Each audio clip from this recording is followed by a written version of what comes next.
저희가 읽기는 15절부터 17절까지 읽었지만 그 1절부터 그 내용을 쭉 보면 그 당시 예언을 했던 그 예레미야 선지자의 그 고독이 어떤 것인가 하는 것을 느낄 수가 있습니다. 매우 고독한 그런 사역을 하고 있는데요.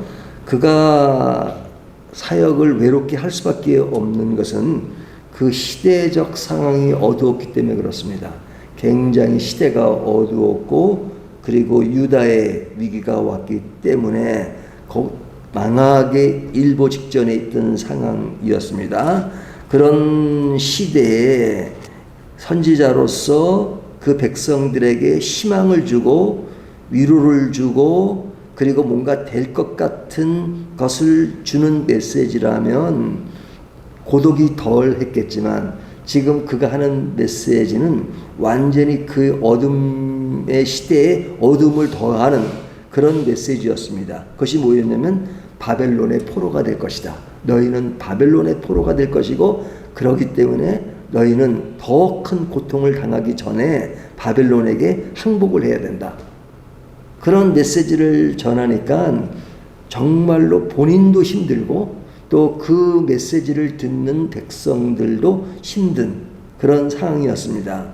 그렇지만 그렇게 말씀을 전해야 하는 것은 하나님이 그렇게 말씀하시기 때문에 그렇게 전하는 그 선지자의 마음은 굉장히 애가 닳고 그리고 힘들었을 거라는 것이 생각이 듭니다.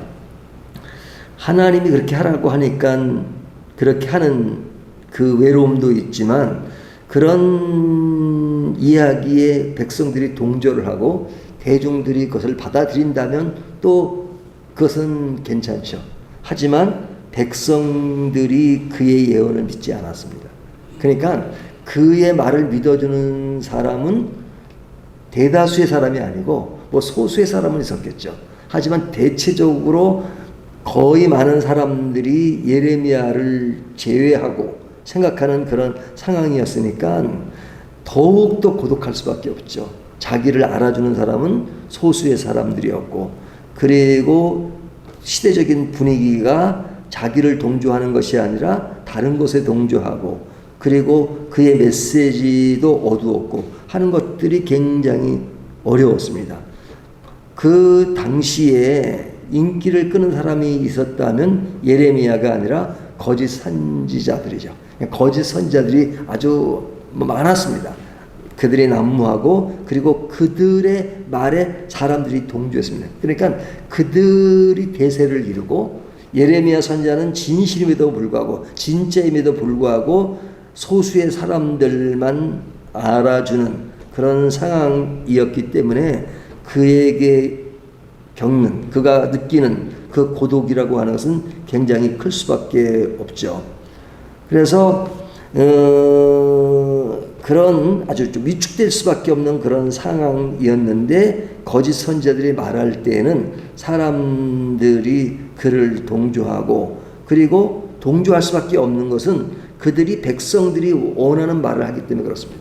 백성들이 원하는 당시에 백성들이 원하는 말을 하기 때문에 그 중에 오늘 한 인물을 등장시키는데 그 사람이 누구냐면 하냐냐라는 사람입니다. 하냐냐라는 거짓 선지자입니다. 이 거짓 선지자가 어떤 입장을 취하고 이야기를 하느냐 2절을 보면요 2절 만군의 여호와 이스라엘 하나님이 이같이 일러 말씀하시기를 내가 바벨론의 왕의 멍에를 꺾었느니라. 이것이 누구의 말이냐면 지금 거짓 선지자의 말입니다. 거짓 선지자의 말은 하나님의 말씀이다. 그러니까 거짓 선지자의 말은 하나님의 말씀은 아니잖아요. 자기 말이잖아요. 그렇지만 이 사람들은 늘 하나님의 말씀이라고 이야기합니다. 하나님의 말씀이라고. 그러니까 거짓을 이야기하는 거죠. 그러면서 하는 말이 바벨론의 왕의 멍에를 꺾었다. 그러니까 그들에게 어떤 희망을 주는 거잖아요. 그리고 3절 내가 바벨론의 왕 느부갓네살이 이곳에서 빼앗아 바벨론으로 옮겨간 여호와의 성전 모든 기구를 2년 안에 다시 이것으로 되돌려 오리라. 그러니까 느부갓네살 왕 때 이제 뭐 이미 여호야김 때부터 이미 바벨론으로 들어와 있었거든요. 근데 그들이 성전의 기구들을 가져갔단 말이죠. 그럼 이스라엘 백성들에게 성전이라고 하는 개념은 굉장히 크잖아요. 마치 그 자체가 하나님인 것처럼 인식하는 그 사람들인데 그 안에 있는 기구를 다른 나라에게 뺏겼다는 것은 굉장히 그들로서는 자존심 상하고 수치스러운 것이었잖아요. 근데 뺏겼어요. 근데 그렇게 가져간 사람에 대해서 예레미야 선지자는 항복하라고 하니까 진짜 그 예레미야 선지자에 대해서 좋은 감정을 가질 수가 없죠. 근데 이 거짓 선지자가 하는 말은 2년 안에 돌려보낼 것이다. 아주 구체적으로 2년이라고 딱 못을 박습니다. 2년 안에 그것이 되돌려 올 것이다. Don't worry. 염려하지 마라. 뭐 이런 거잖아요. 그러니까 그들에게는 그 말을 더 믿고 싶죠. 바벨론의 그 멍에를 꺾었다. 뭐 이렇게 말하니까요. 얼마나 희망적입니까? 그런데 결과는 어떻게 되었느냐? 그 결과는 13절부터 14절까지를 보면 13절 볼까요? 13절 너는 가서 하나냐에게 말하여 이르기를 이제 예레미야 선지자에게 하나냐에게 말하죠. 여호와의 말씀에 내가 나무 멍에들을 꺾었으나 그 대신 새 멍에들을 만들었느니라. 그가 사람들에게 뭐 멍에를 꺾었다고 말하지만 그래 꺾었다고 인정하자. 그렇지만 새 멍에를 낸다. 그러니까 내가 말하는 것은 다 거짓이다 하는 말이죠. 14절 만군의 여호와 이스라엘 하나님께서 이와 같이 말씀하시니라. 내가 새 멍에로 이 모든 나라의 목에 메어 바벨론의 왕 느부갓네살을 섬기게 하였으니 그들이 그를 섬기리라. 내가 들짐승도 그에게 주었느니라 하라. 그러니까 하냐냐가 말하는 것과 정반대로 얘기하잖아요. 그 예레미야 선지자가. 그러니까 더 이 사람들에게는 거짓 선지자가 인기가 있고 예레미야는 인기가 없을 수밖에 없죠. 하지만 분명히 말하기는 너 지금 그것이 아니다. 이렇게 말하는 거죠. 15절을 보면 선지자 예레미야 선지자가 하나냐에게 이르되 하나냐야 들으라. 여호와께서 너를 보내지 아니하셨거늘 내가 이 백성에게 거짓을 믿게 하는도다. 이 구절 속에 그의 모든 것이 다 들어있죠. 이 백성에게 거짓을 믿게 하는도다. 거짓 선지자가 하는 것은 거짓을 믿게 하는 겁니다. 또 실제로 그걸 믿어요. 그 반대로 얘기하면 예레미야는 진실을 가지고 하나님의 말씀을 믿게 하려고 하지만 그 진실을 거짓이라고 생각하고 믿지 않고, 그러나 거짓 선지자가 하는 것은 자기 이야기를 하나님의 이야기처럼 가짜로 그리고 거짓을 말하면서 믿게 하는데 그것을 믿는다 이거죠. 그것에서 오는 고독이 큰 거죠. 그것에서 오는 고독이. 하지만 그의 결말이 있다는 것을 보여주죠. 그래서 결국 어떻게 되느냐. 17절을 보면 선지자 하나냐가 그의 7째 날에 죽었더라. 그 결과의 심판이 있었던 것을 이야기합니다. 근데 이 심판은 그래도 그해 7째 날, 그해 7월에 이루어진 거니까 그 사람이 거짓한 어떤 결과가 이렇구나 보여지는 것이지만, 우리가 살다 보면 이런 것들이 우리 생전에 나타나지 않을 수도 있잖아요. 거짓과 그릇된 것이 지배적이고, 그리고 우리 시대에 그것이 결말이 안 나고 그냥 여전히 그런 진실을 말하는 것이 어려움을 겪고, 가짜가 계속 우리 시대 때 판결이 되지 않고 그리고 계속 그렇게 이어지는 것을 보면 그럴 때 오는 인생의 고독이 있죠. 그래서 그 인생의 고독을 맛봤던 분이 누구신가요? 예수님의 생애를 보더라도 예수님이 평생 33년을 사시면서 30년은 그런 목수 생활을 하고 3년의 공생애를 했지만 그 공생애 동안에 하셨던 그 일들은 인자는 머리 들 것이 없다. 그리고 결국 십자가에 죽으셨잖아요. 그 당시 기준으로 보면 우리가 볼 땐 십자가가 큰 것이지만 그 당시 사람은 결국 고생하다가 그냥 십자가에 죽었구나, 그렇게 판단할 수밖에 없죠.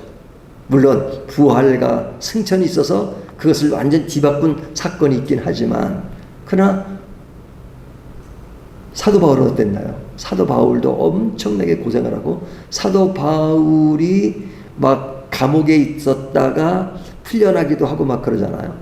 또 베드로도 감옥에 있다 풀려나고, 야고보는 순교를 당하니까 같은 제자인데 야고보는 죽고 베드로는 풀려난, 이런 것을 보면 하나님께서 그 사역 가운데 역사하셨구나. 하지만 끝까지 보면 어떻게 돼요? 베드로도 순교를 당했어요. 전설에 가면 베드로는 예수님이 십자가에 못 박혔는데 이렇게 했는데, 내가 어때 제자가 같이 십자가에 못 박혀 죽을 수 있냐, 거꾸로 매달려 죽었다는 이야기가 있잖아요. 거꾸로. 선생님은 그렇게 힘든 내가 거꾸로. 또 바울도 순교를 당했잖아요. 이게 목배임을 당하고. 그러니까 끝까지 보면 그들의 삶은 고통스러운 거예요. 인생의 한 기간을. 하지만 지금으로부터 오랜 세월에 있었던 그 복음이 그들로 인해서 오늘날 저희들도 복음을 들었다는 차원에서 보면 그것이 얼마나 큰 역사를 이루는 걸 알 수 있죠. 근데 이것도 1000년, 2000년의 기간을 통해서 우리가 알 수 있는 것이지만, 그러나 주님 오실 때 알 수 있는 그런 것도 있을까? 아니겠습니까? 그러나 분명한 것은 주님 오실 때까지 기다리는 것이 너무 힘들고 우리 세대에 이루어지지 않는 것이기 때문에 고달플 수 있지만, 그러나 하나님의 일은 반드시 이루어진다는 것은 명료하죠. 근데 문제는 그런 과정을 겪는 사람들이 고통스러운 거죠. 그래서 진실을 가지고 가는 사람들의 공통적인 특징은 고독이 없을 수가 없다는 거죠. 고독.